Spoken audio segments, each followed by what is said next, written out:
మరిన్ని మంచి విషయాలు తెలుసుకుందాం.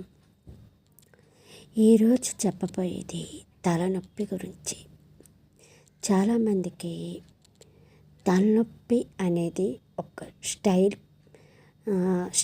స్టైల్గా ఈ పదాన్ని వాడుతారనమాట. కొంతమంది సాధారణంగా నార్మల్ మనుషులు తలనొప్పితో ఇబ్బంది పడతారు. తలనొప్పి ట్యాబ్లెట్స్ వాడతారు. కాకపోతే ఇక్కడ నేను ఒక విషయం చెప్పాలి. మా పెద్దమాయ వాళ్ళ ఆవిడ చాలా ఎక్కువగా తలనొప్పితో బాధపడుతుండేది. తలనొప్పి కోసం ఎక్కువగా ట్యాబ్లెట్లు వాడటం వల్ల రాను రాను బ్రెయిన్ ట్యూమర్ అనేది వచ్చేసింది. ఎక్కువగా ట్యాబ్లెట్లు యూజ్ చేయడం వల్ల. ఈ విషయాన్ని పక్కన పెడితే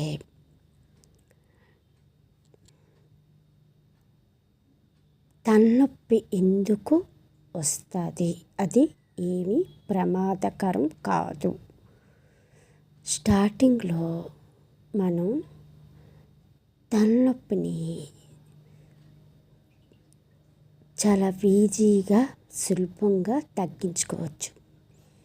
మీరు అనుకోవచ్చు, నేను అనుకోవచ్చు, ఏంటంటే టీ తాగితే తలనొప్పి తగ్గిపోతుంది అని. కరెక్టే, టీ తాగితే తలనొప్పి తగ్గచ్చు. కొంతమందికి తగ్గదు. ఎలాంటి వాళ్ళకంటే బాగా బాడీ హీట్గా ఉన్న వాళ్ళకి, వేడి శరీరం అంటారు కదా, హీట్ బాడీ, వాళ్ళకి తలనొప్పి తగ్గదు.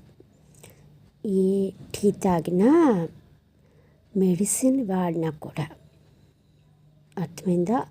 తాత్కాలికంగా ఎక్కువగా తలనొప్పి ఉంటే మెడిసిన్తో కొంచెం తగ్గచ్చు.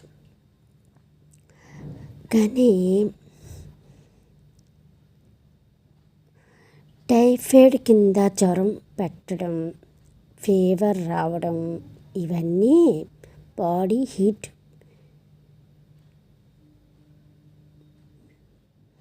మీకు తలనొప్పి ఉండడం వల్ల బయటికి కొంతమందికి తలనొప్పి బయటికి చూపిస్తుంది, కొంతమందికి బయటికి చూపించదు. ఈ తలనొప్పి చూపించకపోయిన వాళ్ళకి లోపల వేడి జ్వరంగా మారుతుంది. ఏవి హీట్ అవ్వడం. కొంతమందికి ఆ హీటు బయటికి చూపించదు. లో జ్వరం అంటారు కదా, అది టైఫాయిడ్ కింద పెట్టేస్తుంది. అంటే కొంచెం ఏదో మనకి ప్రాబ్లం తెలిసి మన డాక్టర్ దగ్గరికి వెళ్తే అది టైఫాయిడ్ కింద పెట్టేసింది అంటే మీకు బయటికి తెలియకపోవడం వల్ల ఫీవర్ అది ఎక్కువగా అయిన తర్వాత కొంచెం మనకి ఎఫెక్ట్ వల్ల డాక్టర్ దగ్గరికి వెళ్తాం. చాలామంది టైఫాయిడ్ జ్వరాలు చాలా ఎక్కువగా అయిపోయి తెలియదు కదా, చాలా టైం తీసుకొని వెళ్తారు. అప్పుడు చాలా ప్రమాదకరంగా పెట్టి ఆ టైఫాయిడ్ జ్వరం ఉన్న వాళ్ళు చాలామంది చనిపోవడం కూడా జరిగింది. ఎక్కువగా ఇలాంటివి బాడీ హీట్ వల్లనే వస్తుంది. ఎక్కువగా ఎండాకాలంలోనే చాలామందికి జలుబు చేయడం, జ్వరం రావడం, ఇవన్నీ అది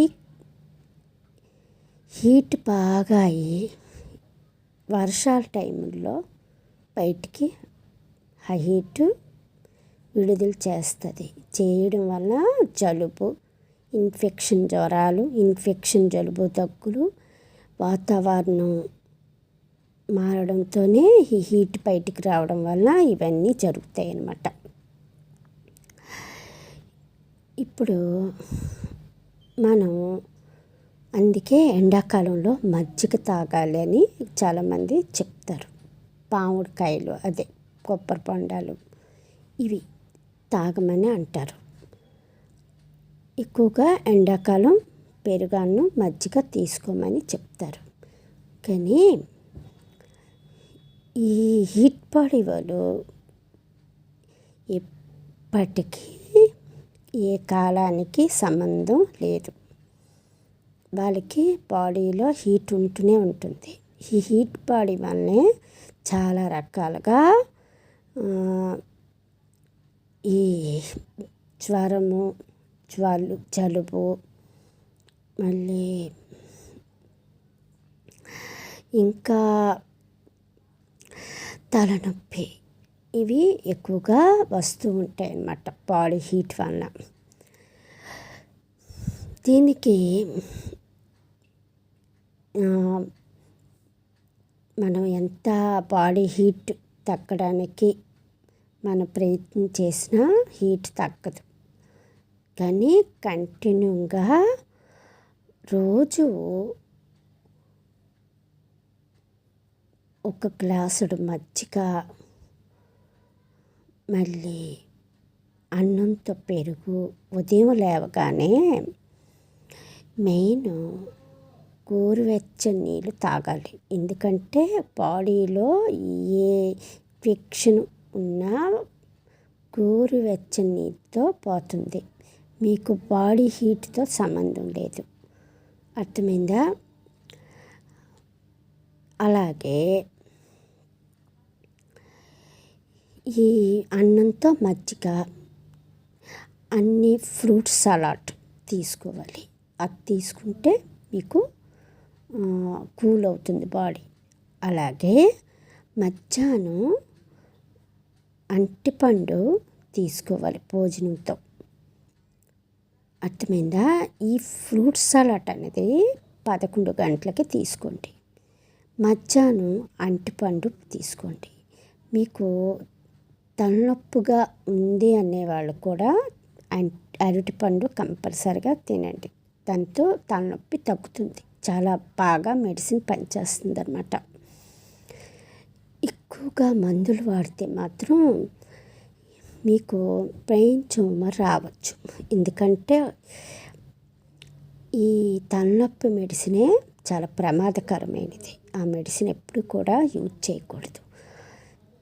ఏ 10 సంవత్సరాలకో, 2 సంవత్సరాలకో, 15 సంవత్సరాలకో సడన్గా ఈ ట్యాబ్లెట్ ఎమర్జెన్సీ అయినప్పుడే వాడచ్చు. అది కూడా నేను ఇయర్స్ కింద చెప్పాను. అంత దూరంగా ఈ ట్యాబ్లెట్కి ఉండడం మంచిది. అంత ప్రమాదకరమైనది అన్నమాట. కానీ మనం ఎక్కువగా ఏంటంటే హీట్ని కంట్రోల్ చేసుకుంటే మనకి ఎటువంటి ఇబ్బంది రాదు. తలనొప్పికి ఏంటంటే మనం హీట్ కంట్రోల్ చేసుకోవాలి. ఈ విడదీయరాని బంధం లాంటిది అన్నమాట.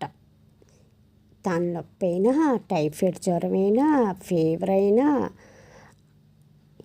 అలా అది హీట్ అనేది బాడీకి పట్టిన బంధం. ఇవి ఈ జబ్బులు అంత బంధం లాంటిది. అందుకు దీన్ని చల్లబరచాలన్నమాట. చల్లబరచాలంటే మనం చలవ పదార్థం తీసుకోవాలి. అది వెంటనే కంట్రోల్ అవుతుంది. మనకి హీట్ వల్లే ఈ జ్వరము, జలుబు అన్నీ చూపిస్తుంది. గొంతుకు నొప్పి అంతా హీట్ నుంచే వస్తుంది. మీరు అనుకోవచ్చు, వచ్చిన తర్వాత ఈ ఫ్రూట్స్ ఇవన్నీ తీసుకోకూడదు. ఎందుకంటే అది ఎక్కువ అవుతుంది అన్నమాట. బయటకు వచ్చాక, బయటకు రాకముందే మనం కొంచెంగా తీసుకోవాలి. ఎక్కువగా తీసుకున్నా ప్రమాదమే. హీట్ ఫట్టుని కొట్టింది అనుకోండి, మీకు ఫీవర్ వస్తుంది, జలుబు వస్తుంది, గొంతుకు నొప్పి వస్తుంది, అన్నీ వస్తాయి. కానీ ముందు నుంచే మన అనగదొక్కాలన్నమాట. అనగదొక్కడం అంటే కొంచెం కొంచెంగా రోజుకి తీసుకొని మనం కంట్రోల్ చేసుకోవాలి. ఇక వర్షాకాలం ఈ కాలంకి బాడీ హీట్ వాళ్ళు సంబంధం ఉండదు కదా. వాళ్ళు ఏం చేయాలి, వాళ్ళ బాడీ హీట్ బాడీ కాబట్టి ప్రాబ్లం లేదు. మీరు ఇదేని కొంచెం కొంచెం తినొచ్చు. ఈ చలవ శరీరం వాళ్ళకి కూడా వస్తుంది కదా. వాళ్ళు వర్షాకాలం ఇది వచ్చినప్పుడు కూల్గా ఉంటుంది కాబట్టి వాతావరణం, మీరు అంతగా తీసుకోని అవసరం లేదు. ఓకేనా. ఈ తలనొప్పి గురించి మీకు తెలియచేశాను. మీరు ఇక నుంచి చాలా జాగ్రత్తగా మెయింటైన్ చేయండి. ఓకేనా. మరిన్ని మంచి విషయాలు మరొక వీడియోలో తెలుసుకుందాం.